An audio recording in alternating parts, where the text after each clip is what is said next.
alive. We ain't gonna be on no hiatus.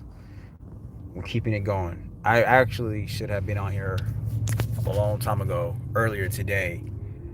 I was just processing some things and I was doing a lot of other stuff, but I really should have just jumped on as soon as I heard the news.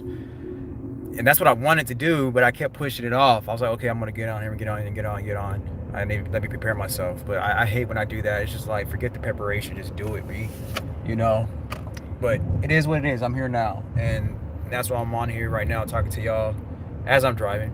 I don't care, you know. But because I didn't want to keep putting this on hold. It's 11 o'clock right now, and I wanted to just, but get straight to it.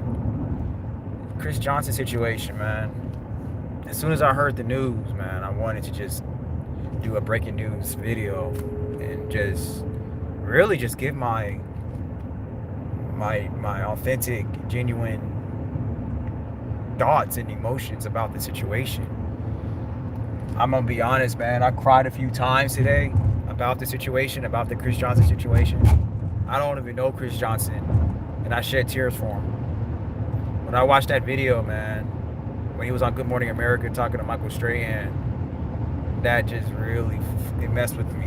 It really did.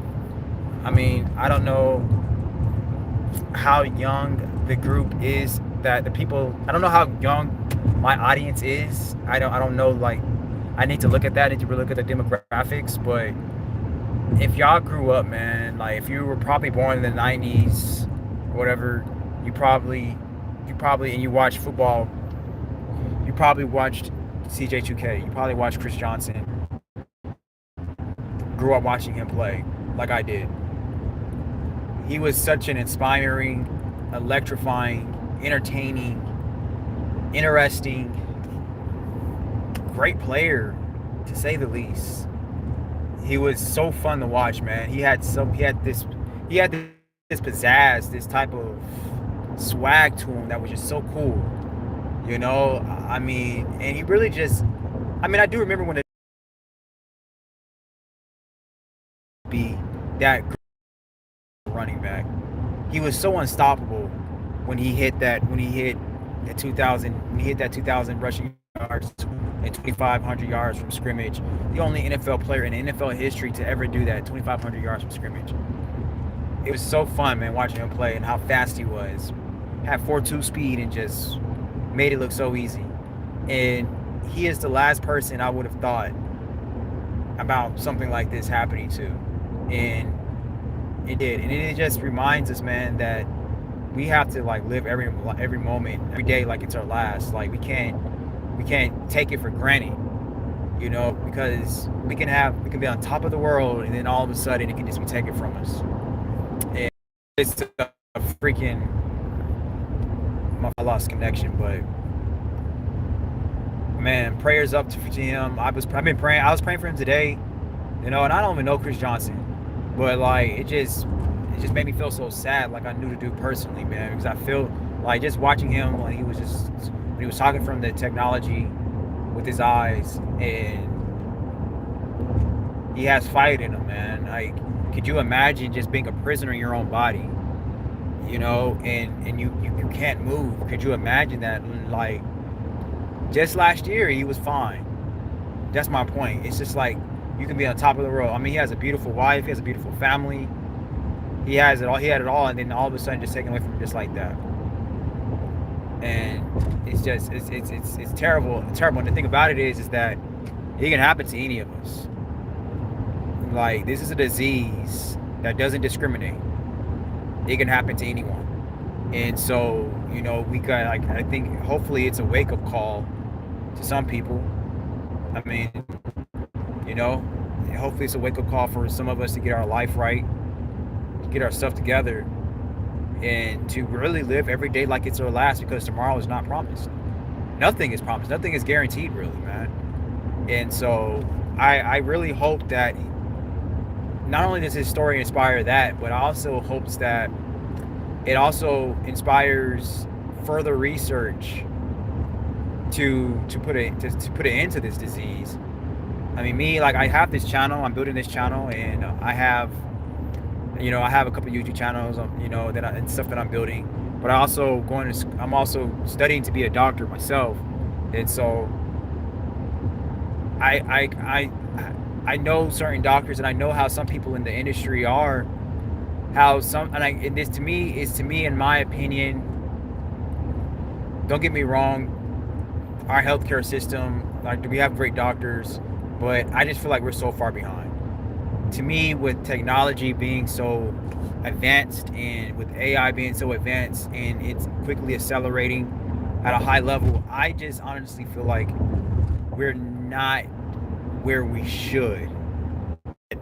He said that she got creative because at first the doctors was giving him a few months to live.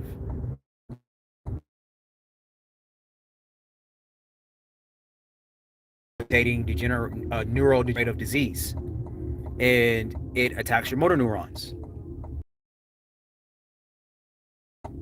and you know, and your voluntary muscles, they don't respond. And so, but he said when he reached out to this lady that she got creative. He used that word healed, and he said she got creative, and because she got creative and she thought outside the box, thought outside the paradigm of her realm, the realm of her ecosystem of the that she's in, he was able to live a little longer. Original doctors gave him. The point that I'm making is that, and speaking from slightly experience, because again, like I said, I'm studying to be a doctor right now. I'm starting off with just in neuromuscular therapy, but I'm going to work my way up to chiropractor school, and then so on. And I study under a chiropractor right now, and so just like talking to certain doctors and different doctors, a lot of them are specialists, and a lot of them are just specialists and just straight on one part of the body, one expertise that they know that they're just staying focused on. And I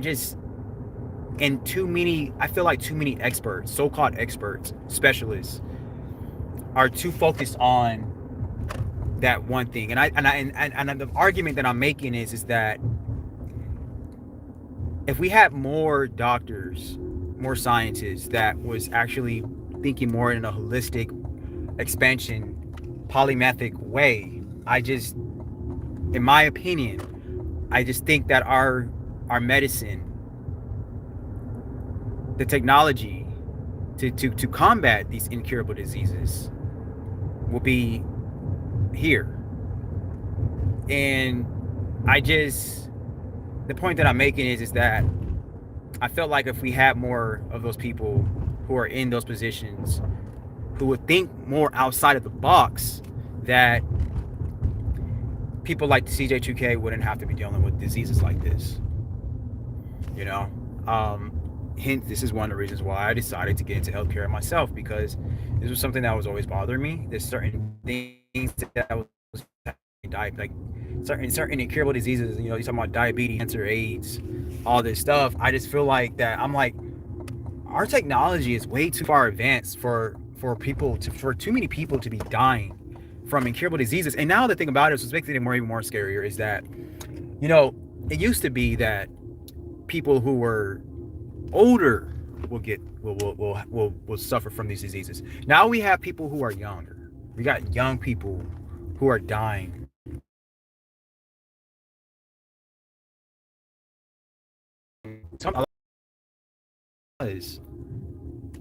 Chris Johnson is 39 years old, and I make the argument that I just feel like that people shouldn't have to deal with these type of diseases. And I make the argument also that I felt like if we had more people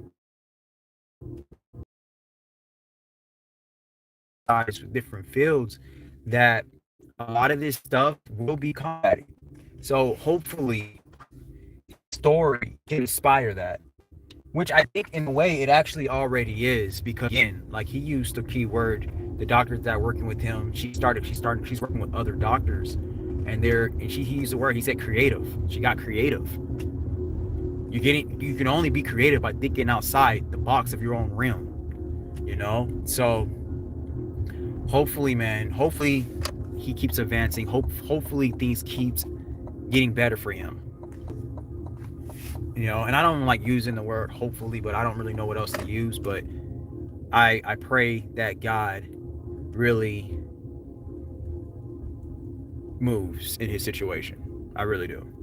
So that's all I have to say right now. I'm rambling, but man, look, man, y'all pray for Chris Johnson, CJ2K. Y'all pray for him, and I'm gonna keep you all updated on the situation, on the story, on Chris Johnson's story, because he doesn't deserve it. He doesn't deserve this. So thank y'all so much for watching. Let me know how you feel. Like, comment, share, subscribe. Tell me what